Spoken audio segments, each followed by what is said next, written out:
Akkam nagaa keete? Leeyda nagaadha akkamre Nagaadha alhamdulillah. Baga jiraatte. hayyee isinillee baga jiraattan. Ameen. Yaada wayii keessaan naa kaaftee turte shahaada qabachuu barbaade naan jettee sirriidha? Ee Tole. Yoo eeyyamamaa taate gaaffii tokko lama si gaafadhu. intaa rakkoon qabayyee Tole. Hordofaa amantii maaliitiiti? kiristaana ortodoksii. Ortodoksii tole. Hayyee gara islaamummaatti dhufuudhaaf wanni isi kakaase maali?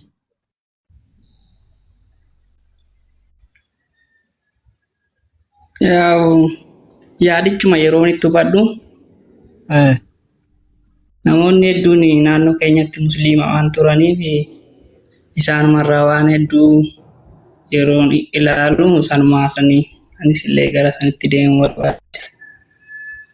Tole. Namni si dirqisiise jira akka ati musliima taatuuf yookaan namni qarshii wayii si kenne yookaan namni si gowwoomse jira? No hin jiru lakki. Tole. Fedhuma keetiin amantaa islaamaa kan fudhachuu barbaade jechuudha. Hayyee tole.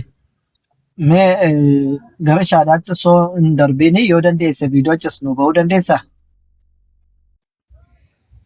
Nan ba'a garuu gaaffii lamaan tokko sin gaafadha isatti deebinaa kennitu. Gaafadhu hayyee. Hallaan jedhamu kun rabbiidhumaan tokkicha moo maqaan isaatu gargar ta'eeti? Allahan maqaa rabbi kan jedhamu maqaa rabbii keessaa isa tokkodha nu biratti. Rabbii kan jedhamu maqaa rabbi Allah keessaa isa tokkodha. Rabbiin maqaa 99 qaba. Fakkeenyaaf anuu gara maqaa 3 qaba. Maqaa sadaniinuu Farhaan yoo naan jette, Garee Shaadaa yoo jette, Bahaayiluu yoo jette, sadanuu anumadha. Maqaa sadiin na waamuun kee garuu ana tokkichumadha na jijjiiruu hin danda'u jechuudha. Kanaafuu Allahan Rabbidha. Rabbi sun ammoo Allaadha jechuudha. Garuu Rabbi kan jennu kan Rabbi afaan Arabiffaasaa jechuudha. Gaaffiin kiyya lammataa akka amantaa musliimaatti Nabii Muhammad ergamaa rabbiiti jedhama natti fakkaate. San irratti ergamaa rabbii eegoo ta'ee akkamitti daa'ima waggaa 6 Aashaa akkamitti fuudhee kan jedhudha gaaffiin kiyya. Gaaffii bareedaadha. Rasuulli sallallahu alaihi wasallam ergamaa rabbii isa dhugaati. Ergamaa rabbii ta'uun isaanii ammoo namni tokko ergamaa rabbii gaafa ta'u ergaa rabbii biraa jiru fidee gara namaatti achas dhufuudha malee wanni inni dhufuufi jireenya dhuunfaa isaatiif miti yookaan wanni inni jireenya dhuunfaa isaa keessatti raawwatuuf yookiin waan inni godheef miti. Nabiyyiin tokko gaafa argamu nabiyyummaa isaa ergaa waaqa biraa jiru biraa fidee namatti geessuudha malee jireenya dhuunfaa isaa keessa wanni inni galchu tokko hin jiru jechuudha. Akka jireenya dhuunfaatti soo ilaalle Nabi Muhammad sallallahu alaihi wasallam otoo Aishaan fuudhiin dura namni lamayyuu itti ergatee ture isheetti. Akka aadaa warra Arabootaatti Aishaan bara sana keessatti geessu turte jechuudha. Aadaa isaanii keessatti isheen bara sana keessatti dubartii geessu turte. Kanaaf ergama Rabbi sallallahu alaihi wasallam yookiin Nabi Muhammad otoo gara hiitti hin ergatiin yookiin osoo nikaa hin godhatiin durayyuu osoo hin fuudhin immoo fagoodha. Fuudhuu jechuun waggaa 9tti gaafa fuudhanii otoo nikaa hin hidhatiin nikaa jechuun immoo gaafa waggaa 6 shiisan jechuudha. 6 utuu isheen hin guutiin dura namoonni itti ergatanii turani. Fakkeenyaaf mucaa ollaa kiyyaa tokko ganaa utuu ishee waggaa 4 jirtuuti nikaa hidhate mucaan takka. Garuu kan inni fuudhe waggaa 12tti.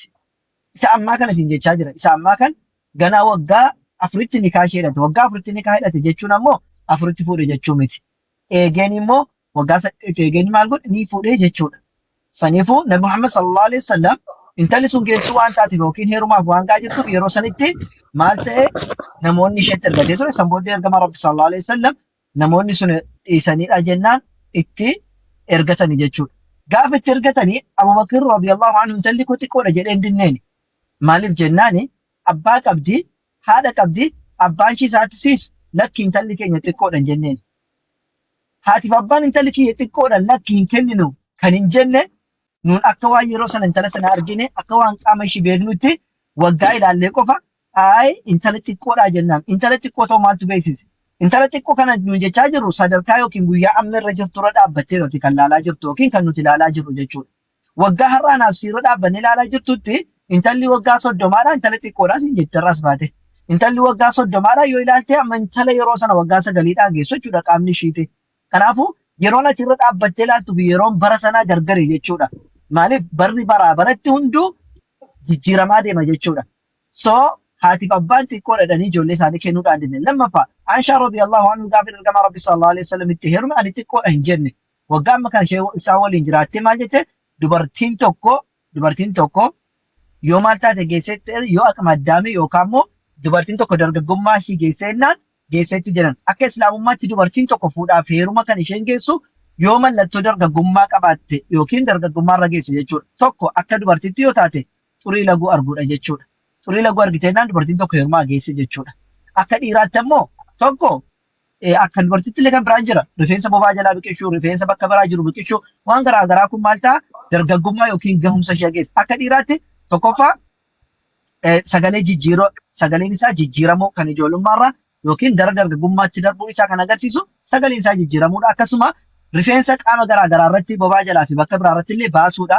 Akkasumallee namni kun yaani fedhii nama keessaa bahu sana yookiin immoo akka afaan warra kaanitti illee hin jedhu jechuus hin danda'u. Wanni sun keessaa bahuu jalqabuutu namni kun dargaggummaa ta'uusaa agarsiisa jechuudha. Dargaggummaan umuriidhaan osoo hin taane bilchaatiin ati irra geesseni jechuudha. Namni tokko gaafa inni dargaggummaadhaa gee qaama keessatti malee waggaa kee miti kan sitti himu jechuudha. So ishee yeroo sanatti namni tokko dargaggummaadhaa gee jennaan maali jedhani dargaggummaadhaa kan inni gahu heerumaaf gaheera jechuu yookiin fuudhaaf gaheera jechuudha namni tokkodha. Bara sanatti nama waggaa 12 kan fuuchaa ture dhiirrillee jechuudha. Nama waggaa 12 fuudhaadhaa turan waan addaadhaa miti jechuudha. Akka yeroo keenya kanatti namni waggaa 15 iyyuu ka fuudha. Akka yeroo keenya keessa har'aatti intalli waggaa 12 iyyuu ka heerumaa jirtu jechuudha. Kanaafuu intalli waggaa 9 geessuudha akka islaamummaatti. Dubartiin tokko geessa kan jedhamtu mallattoolee kanaan malee waggaan hin daangessuus hin jechuu barbaade. Bakka akkas ta'an. Baragaraachin kanuma wal qabatee waan tokko wanti macaafa keessaa sitti himuu danda'u. Ribqaan gaafa Yisaaqitti heerumtu waggaan ishii meeqa jedhimee gaafa dhume.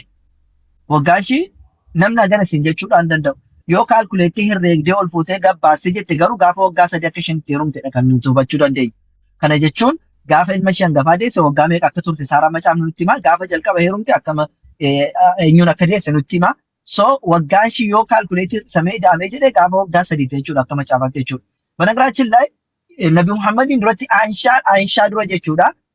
Maariyaamiin ni turte. Maariyaam bara Nabi Muhammad sallallahu alaihi wasallam waggoota meeqa dursitee jirti yoo jenne waggaan isheen dursitee jirtu waggaa 700 wayi. Bara 700 wayi ni dursiti Aishaa. Bara 700 wayi dursiteellee Maariyaamiin waggaa 12tti kan isheen heerumte. Waggaa 12tti Yoosef ishee fuudhe. Yoosef kan ishee fuudhe immoo waggaan 93 ture. Jaarsi waggaa 93dha dubartii waggaa 12dhaa fuudhee jedha ortodoksii taanaan kan inni fudhatte argiteenyaadha. Kanaafuu isheen illee kan isheen mana qulqullummaa keessaa kan baate kan warri mana qulqullummaa keessaadhaa ishee baasanii gaafa waggaa 12tii jedha. Maaliif jennaan dubartiin tokko kan isheen dargaggummaa jemmatu gaafa xurii laguu itti dhufuudhaa jalqabu waan ta'eef xurii laguu itti dhufeedhaa jennaan achi keessatti argamuudhaa hin qabdu waan taateef ni baate jechuudha mana qulqullummaa sana keessatti dubartiin tokko. So kan isheen heerumte gaafa waggaa 12tii jedha. Sanaafuu akka macaafaatti ni dubartiin tokko gaafa waggaa meeqaa geessi jedhi gaafa namni sitti himu tokko hin jiru. Tokko hin jiru akka macaafaatti kan kiristaanonni ittiin bulan kan isheen itti geessu gaafa waggaa 18 geesse. Kana immoo kan nu baase warra dhiyaate. Dubartiin tokko waggaa 18 gaafa geesse heerumti waggaa 18 gaditti yoo heerumte illee yoo maatiin dide mirga qabaas hin jedhan. Kun garuu dogongora. Macaafni illee kana irratti waan jedhu tokko hin qabu jechuudha.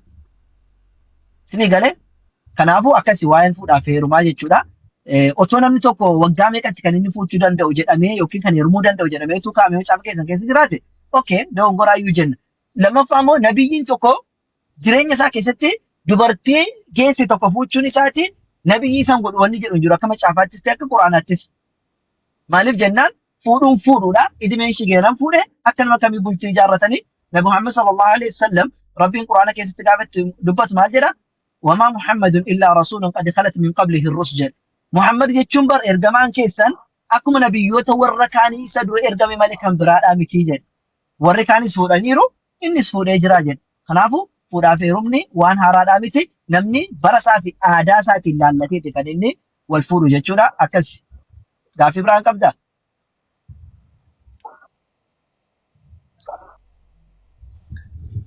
Gaaffii biraa asumaan takkaatti dabala. Innis Nabi Muhammad yeroo duraan keessatti fincaan gaalaa qorsaa dhugaa jedhanii musliimota jibbisiisaa ture kan jedhudha gaaffii kiyyatti dabala. Ayyee. Sunis jecha dogongoraati. Nabi Muhammad sallallahu alaihi wasallam fincaan gaalaa dhugaa jedhee nama hin dirqisiisne. Haala tokkotu ture. Kanas itti hadiisa isaa. Nabi Muhammad sallallahu alaihi wasallam biratti namoonni 3-4 ta'an haalli qilleensa naannoo isaanii jijjiirame fuulli isaanii kun kan tabalaashee ta'ee gara Nabi Muhammad sallallahu alaihi wasallam dhufaniiti maal gaafatanii wanni jarri gaafatan akkami dawaan maaltu jiru jedhanii ni gaafatan sallallahu alaihi wasallam. Jennaan Nabi Muhammad sallallahu alaihi wasallam maal jedhan dhaqaatii gaala tokkoffaa aannan ishee elmaatii dhugaa fincaan ishiillee dhugaayyuu jedhani. Banagaraachin laayee baalaawwi hikiminnaa jedhama kun. Bara doktorni hin jirre keessatti bara saayinsiin teknooloojii fi keemistiriin amma qoratame maal jedhamee hin dhufne keessatti bara ammaa kana keessatti keemistirii wanni jarri godhanidha dawaa fidaa jiran dawaan ati mana injiniidhaa fudhataa jirtu bofa cafacafamee bofa daakameedha kan itti makamee dawaatti nu kennamaa jiru. Mukaa fi baala qofa osoo hin taane bofa jechuudha. Dhaqxee faarmaasiirra yoo ilaalte yeroo baay'ee mallattoo bofaatu jira yoo argitanitti taatan. Sababiin mallattoo bofaa kaawwameef maaliif beektani? Bofarraati kan fuudhamee dawaatti makam bofni dawaa qabu jechuudha. Utuu baran sana keessatti Nabi Muhammad sallallahu alaihi wasallam bofa daakaati nyaadhaa jedheteeti sila baay'ee tokkotti qoosamaa ture irratti.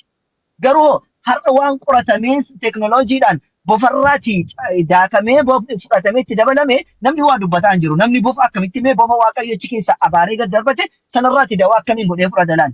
Garuu keemistirii teknooloojii ammaatiin waan qoratameef namumaan dubbanne afaan isaa hidhateedhaa taa'e. Nabi Muhammad sallallahu alaihi wasallam bara teknooloojiin kun hundumtuu hin jirre bara qorannaan garaagaraa hin jirre bara saayinsiin tokko illee hin jirretti dawaa kana jalatti manii akaati fincaan gaalaa sana maal godhaa jedhani warra tiruun isaanii manaamni jedhe dhugaa jedhan. San booddee jara sun fuulli isaaniillee ni fayyee jijjiiramanii fayyanii achirraa deemanii jedha hadiisni sun. Waannaan wanti barbaadamu fincaan gaalaadhaa miti. Udaan gaalaa yoo ta'e udaan namaa yoo ta'e nyaattee fayyite taanaan namni dhiisu hin jiru addunyaa kanarratti. Mee har'a namni tokko dhukkubsatee mana fakkeenyaaf HIV AIDS jennuun dawaa tokko hin qabu. Otoo dawaa HIV AIDS udaan namaa nyaattee fayyita jedhe wallaahi galgala manatti ol galee namni udaan namaa nyaateeti fayya malee utuu du'e du'uuf hin deemu namni. Saniifuu wanni barbaadamu fayyuudhaaf malee udaan namaa nyaattee fincaan gaalaa dhugdee it is never waa takka nu gochuudhaan danda'u. Waannaan qoricha siif haa ta'u malee yoo kan si jijjiiru kan si fayyisu taate jechuudha. Namni waan inni hin godhin hin jiru. Banagaraachin laay biyya tokko keessatti musliimaa fi kiristaanni biyya keenya keessatti lolli keeti namichi tokko maal godhe mataa isaa gaafa isin gadee tarsaasamee bakka lamatti ba'e namichi sun pheenxee wayii ture. Mataa isaa bakka lamatti yeroo tarsaasanii jedhani maal godhe mana adaadaa kiyyaa keessa ol seeneeti fincaan mataa xabaatti fincaa'ee fincaan sana mataa isaatti isin gadee naqate. Maaliif fincaan nama mataa isaatti naqate? Dawaadha jechuu sila gurraa qaba waan ta'eef naqate jechuudha. Dhiiga dhaaba jechuu waan dhage fincaan namaan siin jechaaf jira bara. Fincaan namaa fure mataa isaatti isin gadee naqate. Wanni warri seenaa kana beekan beebi asirra jiraachuu danda'an ijoolleen biyya kiyyaa jechuudha. So waan fedhe iyyuu taanaan dawaa qoricha siif haa ta'u malee namni ilma godhata. Sanammoo dawaadhaaf kan jarri yeroo sana nama sana qofaaf ajajan malee musliimoota hundatti jarri wanti dirqisiisan hin jiru nutis gochaa hin jiru jechuudha. Hin goonullee abbaan fedhe immoo godhuu danda'a dhukkubsatee naan dawaa waan barbaade. Sanaa miti bofa fayyaa qabe nyaachuu danda'a isa fayyisee jennaan. Kanadha kan barbaadamu. Sanaa miti bofa fayyaa qabe nyaachuu danda'a isa fayyisee jennaan. Maayikii cufadhu godhisi. Ishee gaaffii biraa qabdaa jalqabne. Gaaffii biraan qabu. Ayyee. Erga gaaffii hin qabaanne gara shaataatti deemnaa? Gaaffii kee xumursi taanaan? Ayyeen ta'a. Ayyee.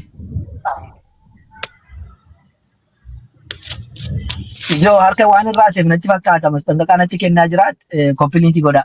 Harka irraa isaa naasee fakkaata. Ayyee viidiyoo achis baataa? Hin baatu. Ayyee.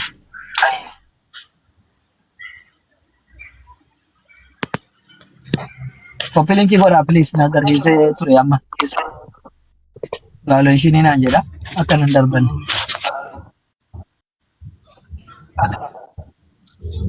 Ayyee. Masqalii mormarraa qabdaa? Hin qabu laata? Hin qabdu ortodoksii waan taateef ani si gaafadhe. Tole. Ayyee. Yesuus nama malee waaqa miti jedhame. Yesus lama malee waaqa miti. Waaqallee ta'uu hin danda'u.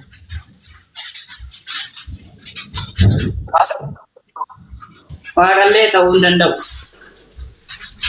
Amma gara shaadaatti waliin deemna harka kee akkas godhi. Shaadaa jechuun jecha ittiin gara islaamummaatti seenan jechuudha.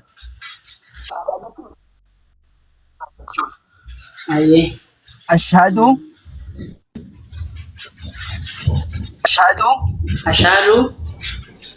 Allah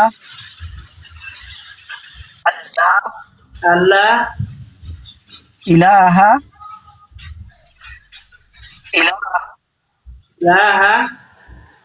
illallah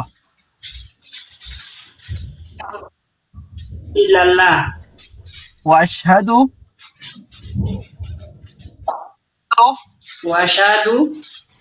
anna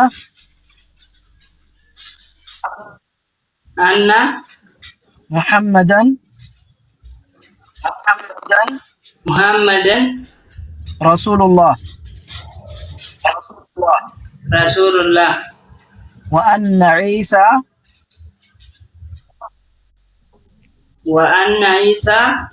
Abdullahi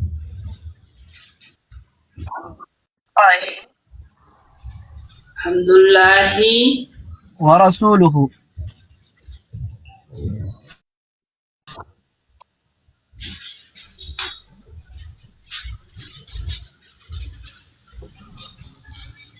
Warasulullah.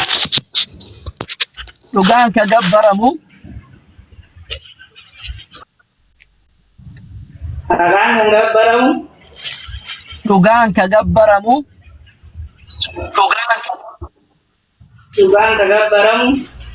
Allah malee akka hin jirre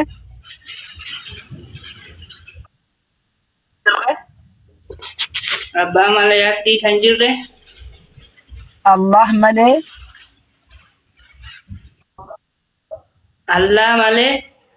akka hin jirre ragaa nan baya. Nabi Muhammadis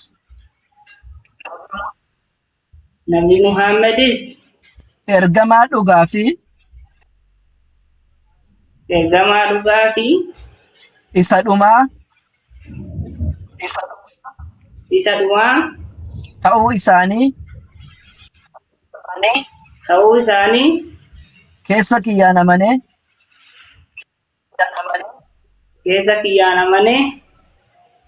arraba kiyyaan ragaa baheera.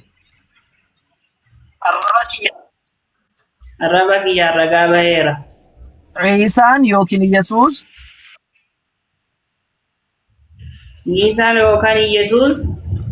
ergamaa Rabbii fi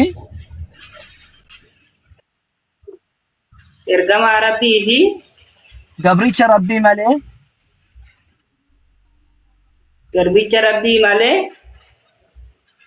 waaqa akka hin taanee fi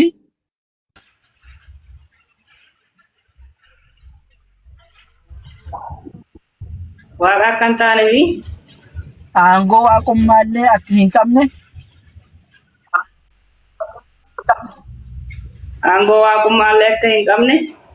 keessa kiyyaan amanee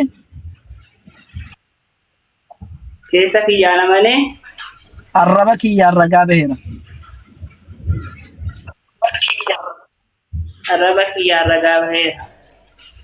Maashaallah. Obboleessa keenya welcome baga nagaan dhuftee baga Rabbiin si of kolchee islaamummaa jechi ittiin seenan kanuma qofa wanti uffata namarraa baasanii bishaan keessa nama cuuphan tokko hin jiru. Islaamummaan jechuma kanaan itti seenama. Gaafa islaamummaatti seennu kan immoo amantii haaraa qabanne osoo hin taane islaamummaa amantii jalqaba keessa dhalanne itti deebine. Namni tokko gaafa dhalatu musliima ta'ee dhalata jennee amanna nuti musliimoonni.